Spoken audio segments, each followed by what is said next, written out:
Picture this for a second. Two friends walk across the same graduation stage on the same day. They're sitting in the same auditorium, wearing the same gowns, holding almost identical degrees, and both are convinced that their financial future depends on one thing: earning more money. A few months later, they land similar jobs. Same city, same age, same salary. At first, their lives look nearly identical. They rent apartments they can barely afford because they want to feel successful. They celebrate paydays with expensive dinners. They buy things not because they truly need them, but because finally having a salary feels like permission to upgrade everything at once. And honestly, most people do this because nobody really teaches us how money works emotionally. We're taught how to earn money, but not how to keep it, not how to grow it, and definitely not how to think about it. So both friends continue living this way for years. Then something interesting happens. One of them starts making tiny financial decisions differently. Nothing dramatic. No overnight business success. No lottery ticket. No wake up at 5 a.m. and hustle harder nonsense. Just small shifts. Instead of increasing spending every time their salary rises, they increase investing. Instead of financing a car to impress strangers, they buy reliability and keep the difference. Instead of spending first and saving what's left, they save first and spend what remains. The other friend does the opposite.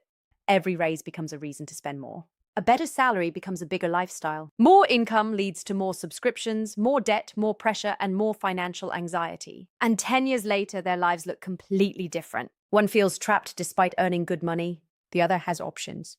And this is what nobody talks about enough in personal finance. The gap between rich and broke is often not income, it's behavior. Because we love the fantasy that one day a bigger paycheck will magically solve everything. That somehow, once we cross a certain income level, financial stress disappears forever. But if income alone created wealth, every high earner would be financially free. And that's clearly not true. There are doctors living paycheck to paycheck, lawyers drowning in debt, athletes who go bankrupt, celebrities with millions in income who still lose everything. At the same time, there are ordinary people quietly building wealth on completely average salaries. Why? Because personal finance is rarely personal mathematics. It's personal psychology. Most financial decisions are emotional, not logical. We spend to reward ourselves. We spend to cope. We spend to feel successful. We spend because everyone around us is spending too. And social media has made this worse. Because now we don't just compare ourselves to neighbors or coworkers. We compare ourselves to the entire internet. Someone is always younger, richer, traveling more, driving something nicer, and or appearing more successful than us. And when people feel behind financially, they often react emotionally instead of strategically. They panic spend. They chase quick money. They buy status symbols they cannot truly afford because they want external proof that they're succeeding. But wealth and status are not the same thing. Status is what people see. Wealth is what people don't see. The car, visible. The designer clothes, visible. The luxury holiday, visible. But investments are invisible. Emergency funds are invisible. No debt is invisible. Financial peace is invisible. And the irony is that many people spend money trying to look rich while silently becoming financially weaker. Meanwhile, truly wealthy people often look surprisingly ordinary because they understand something powerful. Every financial decision you make today is either buying you future freedom or future stress. That's it. Money is not just numbers in a bank account. It's stored time, stored energy, stored choices. And the people who eventually build wealth are usually not making one perfect decision. They're making hundreds of slightly better decisions consistently over time. That's why you are not behind. Because financial success is not a race against other people. It's a series of habits compounded over years. And the moment you understand that, money stops becoming a source of shame and starts becoming a tool for freedom. One of the most dangerous financial misconceptions people believe is this: if I just earned more money, all my problems would disappear. It sounds logical, doesn't it? And to some extent, higher income absolutely helps. More income can reduce stress, create opportunities, and give you breathing room. But what most people don't realize is that income alone does not create wealth. Because there's a huge difference between someone who earns a lot and someone who keeps a lot. And those are not always the same person. You've probably seen this before. Someone gets a raise and immediately upgrades their lifestyle. Suddenly they move into a more expensive apartment, finance a newer car, start shopping more often, booking luxury holidays, eating out constantly, and convincing themselves they deserve it because they work hard. Now, enjoying your money is not the problem. The problem is when every increase in income automatically becomes an increase in spending, because then your financial life becomes a treadmill. You run faster, earn more, work harder, yet somehow still feel stuck. This is what's called lifestyle inflation, and it quietly destroys wealth building potential. The scary thing about lifestyle inflation is that it feels normal. Society encourages it. Every advertisement, influencer, and social media post is essentially telling you the same message. Your life should look more expensive by now. So people start spending money not to improve their lives, but to signal success to other people. And that creates a cycle where external appearances matter more than internal financial stability. The irony is that some of the wealthiest people don't look wealthy at all. Because real wealth is usually hidden. We see people spending money. We don't see their debt. We see luxury cars. We don't see the monthly payments. We see designer clothes. We don't see the anxiety behind the scenes. And social media makes this even worse because people showcase financial highlights without showing financial consequences. Nobody posts their credit card balance, their sleepless nights, their lack of savings, or the stress of living paycheck to paycheck. So everyone starts comparing their real financial life to someone else's curated illusion. And comparison is incredibly expensive because once people start chasing appearances, financial decisions stop being rational. A car is no longer transportation. It becomes identity. A house is no longer shelter. It becomes status. Shopping becomes emotional validation. But wealthy people think differently. Instead of asking, what can I buy with this money? They ask, what can this money become if I invest it? That single mindset shift changes everything because money has two jobs. It can either create temporary pleasure or long-term freedom. And the people who become financially secure understand delayed gratification better than most. They understand that every dollar spent today carries an opportunity cost. $100 spent impulsively may not feel significant in the moment, but invested consistently over years, that same money could grow massively through compounding. And compounding is one of the most powerful forces in finance, not because it's exciting, but because it rewards consistency. Most people underestimate how small financial habits shape their future because the results are invisible at first. Saving money feels slow. Investing feels boring. Budgeting feels restrictive. But overspending feels rewarding immediately. That's why so many people struggle financially despite earning decent incomes. Human beings naturally prioritize short-term pleasure over long-term benefit. But financial freedom is built by reversing that pattern. It's learning to separate wants from impulses. It's understanding that discipline today creates options tomorrow. And perhaps most importantly, it's realizing that looking wealthy and being wealthy are completely different things. Someone can wear expensive watches and still be financially fragile. Another person can live modestly while quietly building investments, assets, and security behind the scenes. Because wealth is not about appearances. It's about control. Control over your time. Control over your choices. Control over whether a financial emergency destroys your life or becomes a temporary inconvenience. And once you understand this, your relationship with money changes completely. You stop chasing external validation. You stop increasing your lifestyle every time your salary increases. And instead of using money to impress people temporarily, you begin using money to protect your future permanently. That's when wealth building truly begins. Most people believe financial success comes from motivation. They think wealthy people are simply more disciplined, more ambitious, or somehow naturally better with money. But the truth is far less glamorous. Financial success is usually not built on motivation. It's built on systems.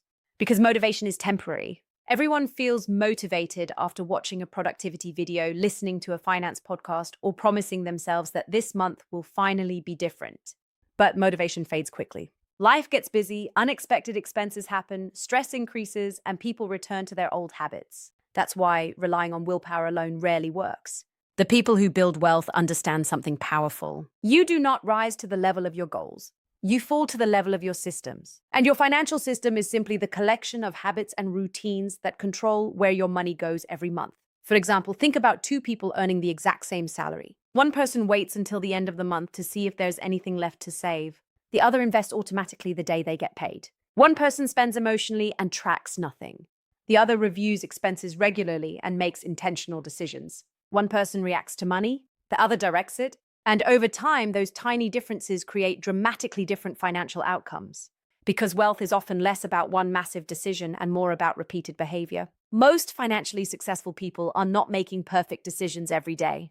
They're simply making fewer destructive decisions consistently over long periods of time. And that's important because people often think finance is about intelligence. It's not. There are incredibly intelligent people who are terrible with money. Why? Because money management is emotional. People know they should save money. They know high-interest debt is dangerous. They know investing early matters. Yet many still avoid doing these things because human beings are not naturally wired for long-term financial thinking. We are wired for immediate comfort. That's why people impulse buy when stressed, overspend when emotional, avoid checking bank accounts when anxious, and convince themselves future income will fix current habits. But avoiding your finances doesn't remove stress.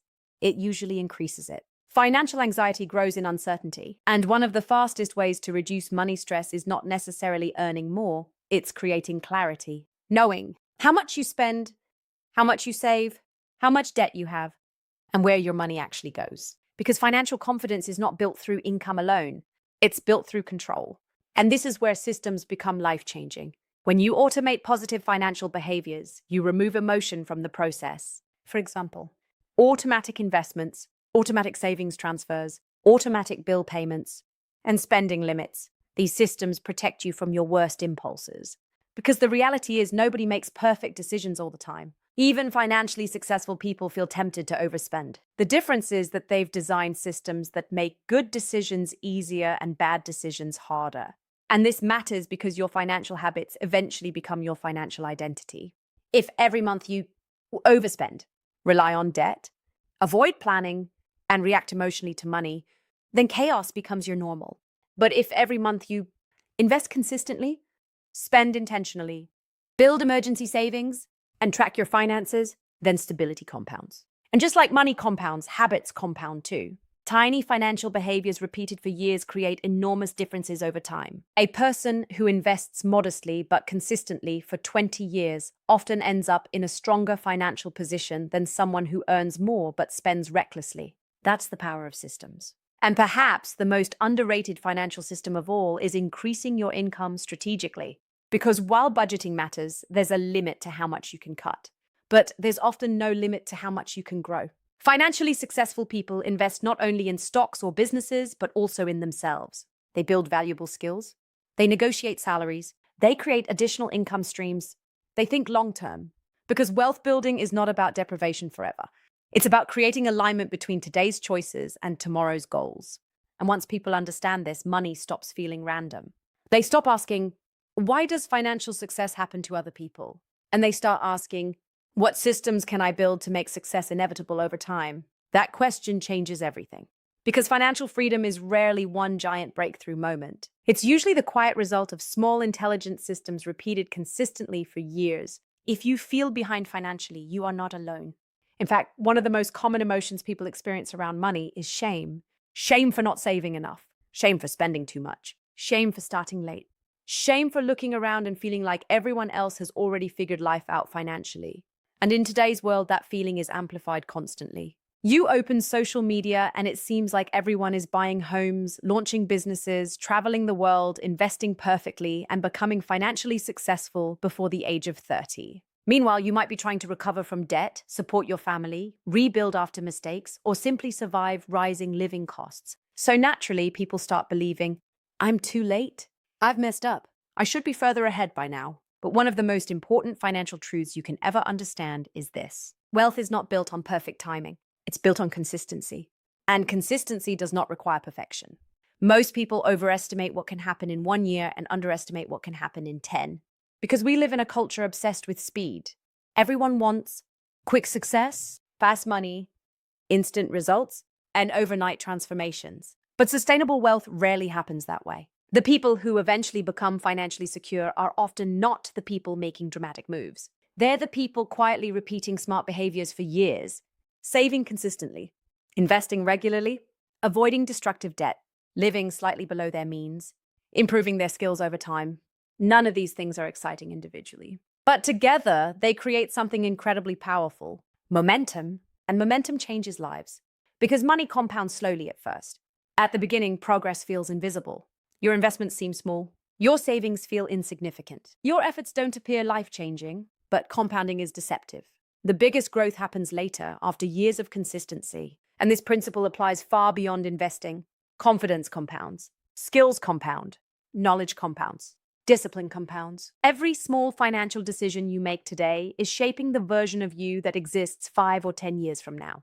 That's why comparing yourself to other people is so dangerous. You have no idea when they started, what advantages they had, what debt they carry, what stress they hide, or what sacrifices they made. Comparison distracts people from the only financial timeline that truly matters, their own. And often the people who feel behind are actually closer than they think. Because financial transformation does not require becoming perfect overnight. It simply requires interruption, interrupting destructive habits, interrupting emotional spending, interrupting the cycle of ignoring money out of fear, and replacing those habits with slightly better decisions over time. That's it. Not perfection. Progress. A person who starts investing at 35 is not behind compared to the person who never starts at all. A person rebuilding after debt is not failing. They are learning. A person earning an average income can still build extraordinary financial stability with enough consistency and patience, because wealth is not reserved for people who started perfectly. It's built by people who continue despite imperfect beginnings. And perhaps the most important shift is redefining what wealth actually means. Because for many people, wealth has been sold as appearance, luxury cars, designer brands, expensive lifestyles.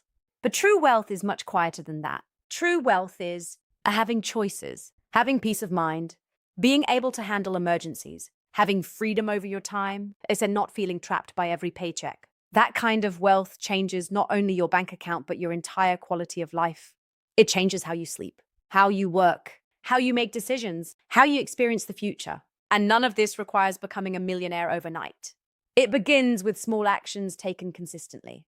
One investment, one saved paycheck, one better financial decision repeated again and again. Because eventually, those tiny choices stop looking tiny. They become a different life. So if you feel behind, remember this. You do not need to catch up to everyone else. You simply need to keep moving forward. Slow progress still compounds. Small habits still matter. And the future can still look completely different from the present. Because the people who build wealth are rarely the people who never struggled. They are usually the people who decided that their past financial mistakes would not define their future forever. And that decision alone can change everything.